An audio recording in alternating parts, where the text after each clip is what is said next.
एक समय की बात है कि विष्णु भगवान का विवाह लक्ष्मी जी के साथ निश्चित हो गया।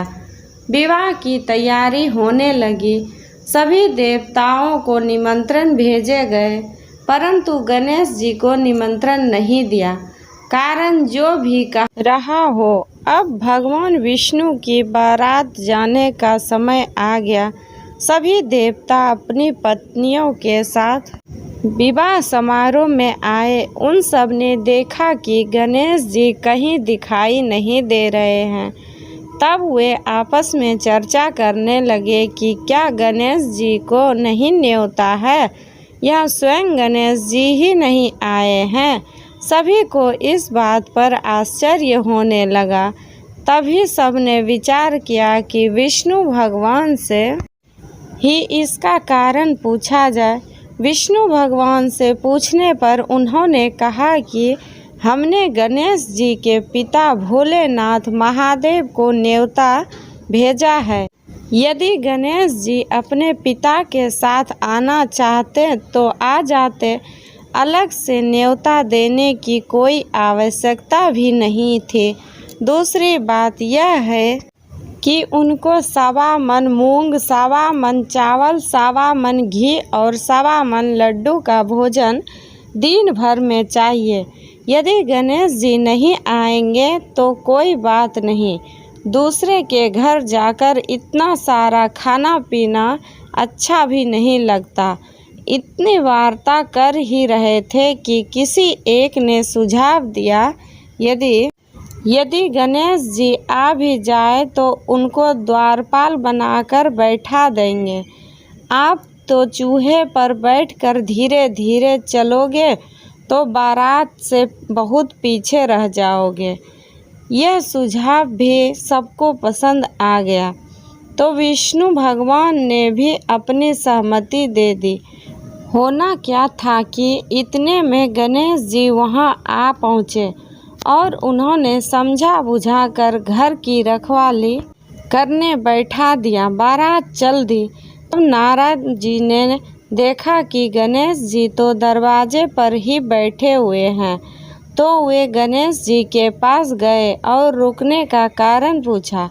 गणेश जी कहने लगे कि विष्णु भगवान ने मेरा बहुत अपमान किया है।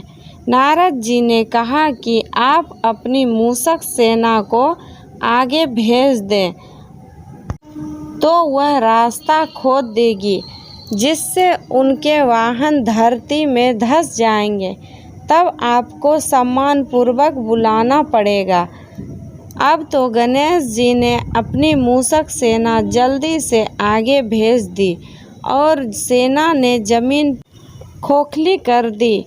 जब बारात वहां से निकली तो रथ के पहिए धरती में धंस गए। लाख कोशिश करे परंतु पहिए नहीं निकले। सभी ने अपने अपने उपाय किए, परंतु पहिए तो नहीं निकले, बल्कि जगह जगह से टूट गए। किसी की समझ में नहीं आ रहा था कि अब क्या किया जाए। तब तो नारद जी ने कहा, आप लोगों ने गणेश जी का अपमान करके अच्छा नहीं किया। यदि उन्हें मना कर लाया जाए तो आपका कार्य सिद्ध हो सकता है और यह संकट टल सकता है। शंकर भगवान ने अपने दूत नंदी को भेजा और वे गणेश जी को लेकर आए। गणेश जी का आदर सम्मान के साथ पूजन किया। तब कहीं रथ के पहिए निकले। अब रथ के पहिए निकल तो गए, परंतु वे टूट फूट गए, तो उन्हें सुधारे कौन। पास के खेत में खाती काम कर रहा था। उन्हें बुलाया गया।